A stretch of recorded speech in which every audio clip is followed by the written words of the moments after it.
Nung bata ako, mahilig ako maglaro. Pero hindi ako umaakit sa puno. O iniiwasan ko din maglaro sa mga mababato o mapuputik na lugar.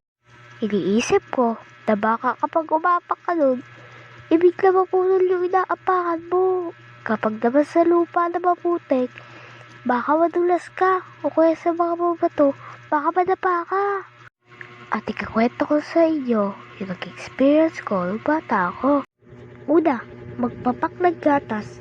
Siguro alam niyo na rin to at nagawa niyo na ito nung bata pa kayo, no? Pangalawa, ginagawa ko kalaban yung unan ko kapag wala akong magawa nun. At saka, pinupukpok ko siya para ako yung madalo. Pero kasi talaga ako nung bata pa ako. Pangatlo, mag-drawing sa pader. Pero hindi naman ako sobrang kakulitan na sobrang daming i-drawing sa pader. Hindi naman ako gano'n nung bata ako. Kaya unti lang yung nasa pader namin. At dito pa tayo tatapos. Yun lang. Kita-kits. Babaya pa doon. Pa-shoutout na ha.